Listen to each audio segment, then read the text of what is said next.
Bonjour, bonjour. Je vous salue dans le nom du Seigneur Jésus-Christ, notre Seigneur et Sauveur. Eh bien, ce matin, je viens avec une très bonne nouvelle. Une très bonne nouvelle en ce sens que cette bonne nouvelle est dans Matthieu 7, 13 à 14. Et je lis la parole. Alors, entrez par la porte étroite, car large est la porte, spacieux est le chemin qui mène à la perdition. Et il y en a beaucoup qui entrent par là. Mais étroite est la porte, resserré est le chemin qui mène à la vie. Et il y en a peu qui les trouvent. Nous savons que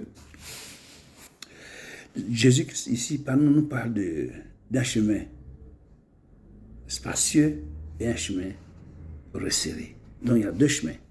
Donc le chemin spacieux, c'est le monde. Faire le monde, vivre comme le monde le veut, voilà.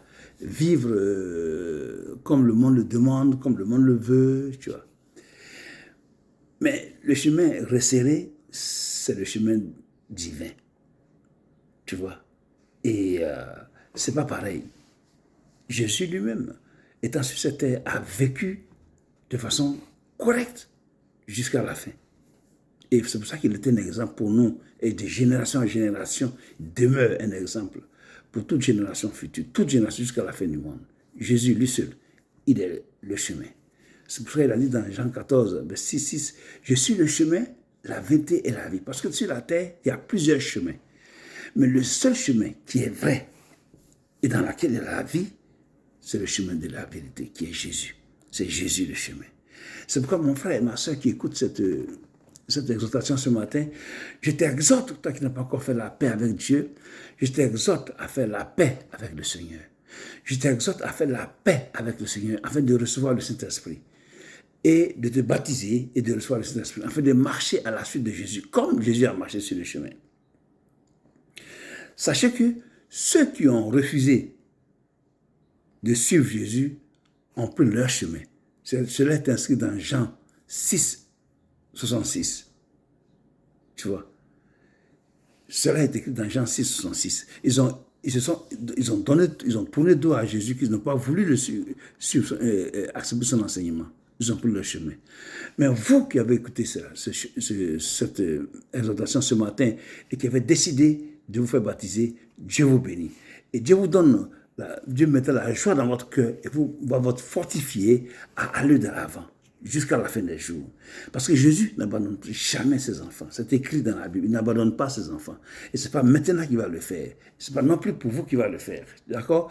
Alors, ce qu'il a lieu de faire, c'est de faire la paix avec Dieu, ton Créateur. Faire la paix avec Dieu. Parce que tu es venu ici pour une mission. Mais tu ne sais pas encore quelle mission Dieu t'a donnée. Alors, ce qui se passe, quelle mission, quand tu viens avec Dieu et que tu fais la paix avec lui, par le baptême, tu lui demandes, qu'est-ce que je suis venu, qu'est-ce que tu m'as envoyé faire sur cette terre? Et comme ça, il va te révéler cela. D'accord? Et pour ceux qui n'ont pas encore fait la paix, je vous exhorte à faire la paix avec Jésus, parce que les temps sont très mauvais. Les temps sont très mauvais et les signes de la fin du monde sont tous réunis. Tu vois, c'est déjà tout réuni. Ben oui, il manque un signe ou deux, mais c'est le moment d'être rentré dans les rangs. Parce qu'il ne faut pas dire que j'attends d'abord le dernier signe avant de me convertir. Ça va te surprendre.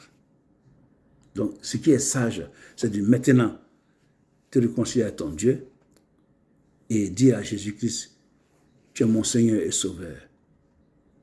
Je vais marcher à ta suite. Aide-moi à marcher à ta suite. D'accord? Et après cette prière, tu t'engages maintenant dans les œuvres du baptême et tu reçois le Saint-Esprit pour marcher. Parce que le Saint-Esprit vient pour te donner la force. Avec ta force, tu ne peux pas. C'est impossible.